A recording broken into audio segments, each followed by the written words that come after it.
こんにちは。坂一文字光秀3代目の田中亮です。今日はですね、包丁の選び方について、動画を作っていきたいと思います。だから包丁たくさんあってどれを選んだらいいのかわからないっていう方たくさんご質問としてもいただきますので、どうやって選んでいったらいいのっていうのを分かるような動画にしてきたらいいなと思ってますので、ぜひ最後まで見ていただけたらと思います。よろしくお願いします。包丁の選び方についてご説明していきたいと思います。まず包丁を選ぶときに明確にしておきたいことが1個ありまして、用途ですね、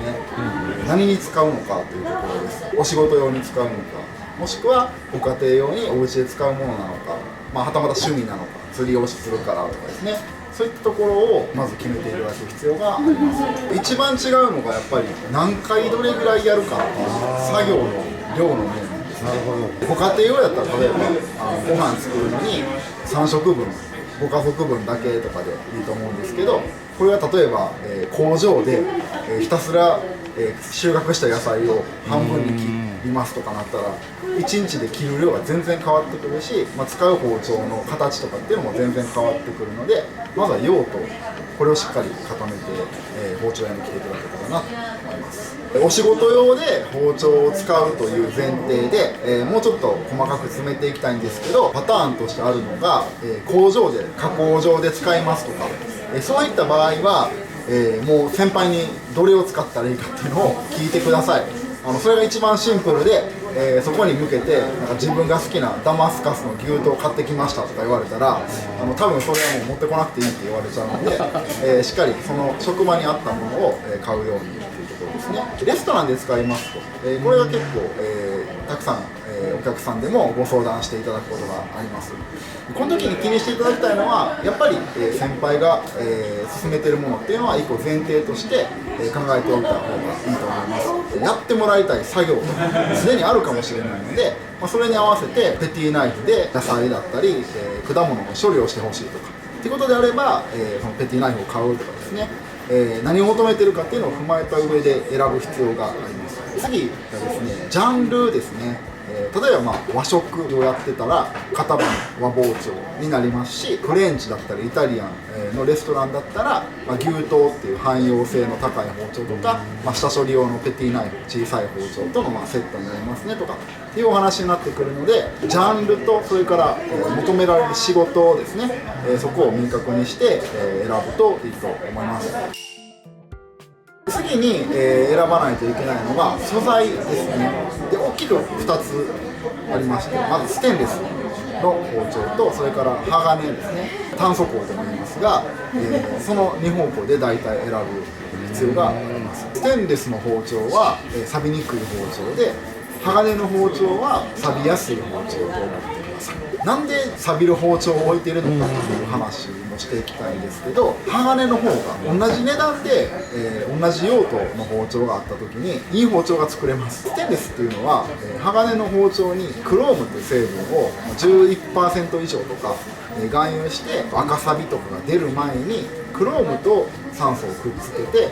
錆が浮かさないようにするっていうことをやってるんですけど、包丁を作る上では、不純物になってくるんですね。削りにくくなる、研ぎにくくなったりとか加工もしにくいから、理想的な刃の形を作るのもちょっと大変になる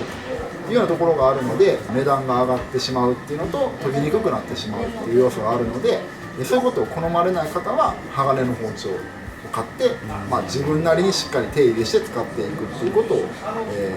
されてます。次に、選ぶのが鋼もステンレスもそれぞれたくさん種類があります。鋼だったら、白2個白1個 SK とか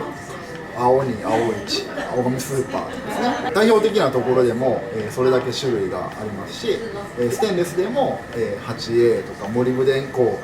VG10 ハイスコーとかですね、いろいろこっちも種類があったりするので、そのあたりは、予算とそれからどういうふうに使っていきたいかっていうように合わせて、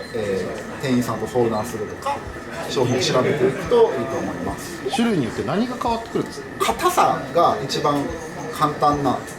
変動要素になります。包丁って切れ味を良くしようと思うと薄く硬く作ることなんですよね。で薄いと入っていきやすいし、硬いと刃が強いので、食材に負けない。シンプルなポイントで言うとその2点なんです。カーボンの含有量によって鋼の種類っていうのが違うっていうのが、一番簡単な違いですね。カーボンっていうのが包丁を硬くする一番の要素なんですけど、カーボンが多ければ多いほど錆びやすくなりますし、少なければ少ないほど、錆びにくい包丁になります。基本的にはカーボンがたくさん入っている方が、そこで技術量が乗っかってくるっていうのもあるんですけど、硬ければ硬いほど高い包丁になります。でもう一つの選ぶポイントっていうのが製法ですね。要はどのように作られたかというところで、料理作る時も同じですね。いかに食材がめちゃくちゃいいものを使ってても、料理する人がその調理法をステップを誤ってしまったら、全然美味しい料理にならないと思うんですよね。で包丁も同じで、素材がすごい高級なものだったとしても、それをどのように熱処理をして鍛造をして研磨をしていくのかっていうのによって包丁の実力も変わってくるので、そのあたりっていうのを実際のものを見ながら選ぶっていうのが一番いい選び方かなというふうに思います。いろいろご説明してまいりましたが、包丁を選ぶときはまずは用途ですね。何をどれぐらい切りたいのかっていうのが明確になると選びやすいです。あとは素材の方向性ですね。ステンレスなのか鋼なのか、その中でもどれぐらいの価格帯でどういうものが欲しいのかっていうのをなんとなくイメージしていただいた上で包丁を選ぶとより自分に合ったいい包丁が手に入るんじゃないかと思います。他にもですね、いい包丁とは何なのかっていうことをご説明している動画とかもありますので、気になった方はぜひそちらの動画もご覧ください。もしこの動画良かったなっていう方はぜひ高評価の方をお願いします。こんなことも知りたいということがあればコメント欄で教えていただければと思います。これからもですね、いい包丁の選び方の、もっと詳細な部分、例えば包丁ってどんな種類あるのとか、包丁の産地っていっぱいあるけどどう選べばいいのとかですね、そういったところも今後動画を作っていこうと思ってますので、気になる方はぜひチャンネル登録をお願いします。ではありがとうございました。